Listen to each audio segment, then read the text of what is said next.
थोडासा मी मुख्यमंत्र्यांना भेटलो, उपमुख्यमंत्र्यांना भेटलो की रत्नागिरी सिंधुदुर्गवरच चर्चा होते, अशातला काही भाग नाही.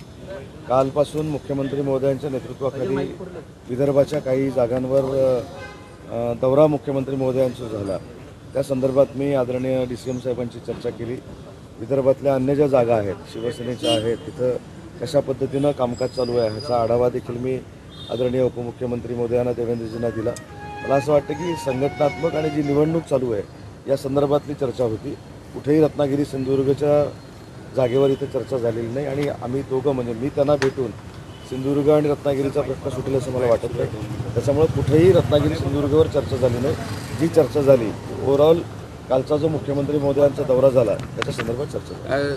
तिकडे प्रचार सुरू केला भाजपाने पूर्णपणे. आशिष शेलार पण मैदानात उतरलेले आहे. नाही, आशिषजी काल माझ्यासोबत होते. महायुतीचा प्रचार ते करतायत. आम्ही देखील महायुतीचा प्रचार करतोय. असा वैयक्तिक कोणाचाही प्रचार सुरू झालेला नाही. रत्नागिरी सिंधुदुर्ग जागा ही अजून कोणालाही फायनल झालेली नाही.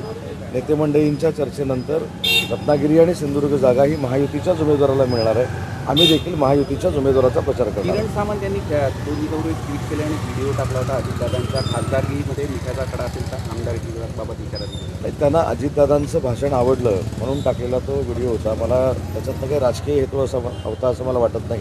शेवटी प्रत्येकाला व्यक्ती स्वातंत्र्य आहे, विचार करण्याचं स्वातंत्र्य आहे. त्या भावनेतनं टाकलेला तो व्हिडिओ होता. शिवसेना आग्रही आहे रत्नागिरी सिंधुदुर्ग करता त्या दृष्टीने हे होत आहे आणि शिंदे साहेब पण वारंवार याबाबत आग्रही असतात. पण तरी आज आपण इकडे देवेंद्रजींकडे मी पुन्हा एकदा सांगतो की मी नागपूरला असताना देवेंद्रजी ज्यांच्या नेतृत्वाखाली या सगळ्या घडामोडी घडल्या, आम्ही सरकारमध्ये आलो, ते नागपूरमध्ये असताना मी त्यांना न भेटणं हे चुकीचं आहे. आणि म्हणून जे काल दौऱ्यामध्ये झालं, हिंगोलीच्या दौऱ्यामध्ये झालं, वाशिमच्या दौऱ्यामध्ये झालं, यवतमाळच्या दौऱ्यामध्ये झालं, त्याचा सगळा आढावा मी देवेंद्रजींना दिलेला आहे. आणि म्हणून मला असं वाटतं की या भेटीकडे फक्त रत्नागिरी सिंधुदुर्ग जागेच्यासाठी भेट होती असं कोणी मानून नाही. आता उपमुख्यमंत्र्यांशी भेटले, मग मुख्यमंत्री पण नागपुरातच आहे आज. नाही, मी आत्ताच बोलणं झालं ना मुख्यमंत्री महोदयांशी.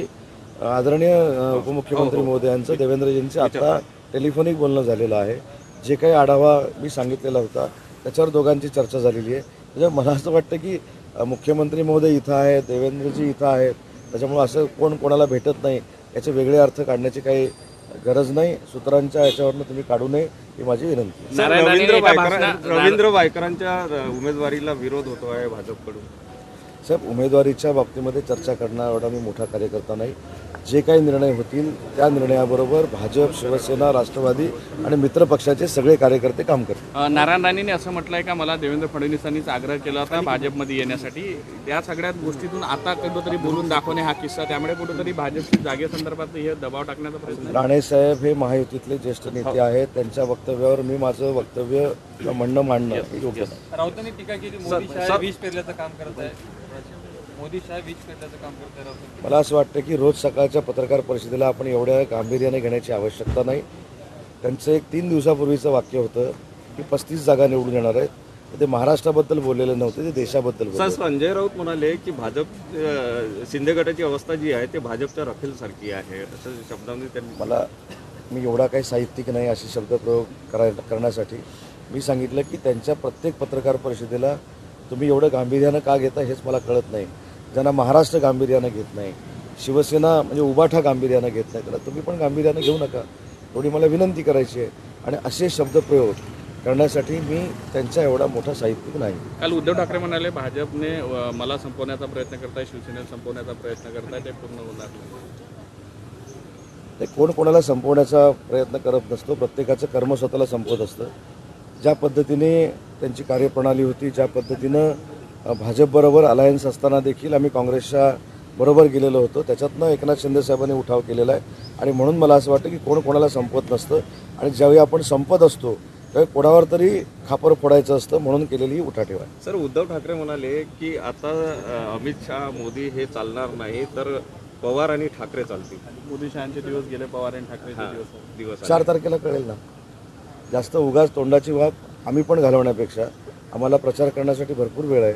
आम्ही त्याच्यामध्ये जाऊन प्रचार करतो. 4 तारखेला चित्र स्पष्ट होणार आहे. आणि 4 तारखेला आज लिहून ठेवा, पुन्हा एकदा देशाचे पंतप्रधान नरेंद्र मोदी साहेब होणार आहेत हे सांगणारे खाजगीमध्ये देखील बोलतात.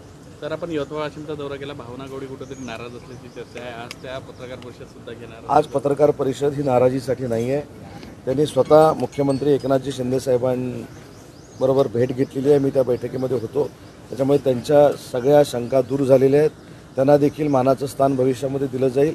त्याच्यामुळे मला असं वाटतं की भावनाताईंची पत्रकार परिषद ही महायुतीला ताकद देण्यासाठी असेल. थँक्यू. एबीपी माझा, उघडा डोळे बघा नीट.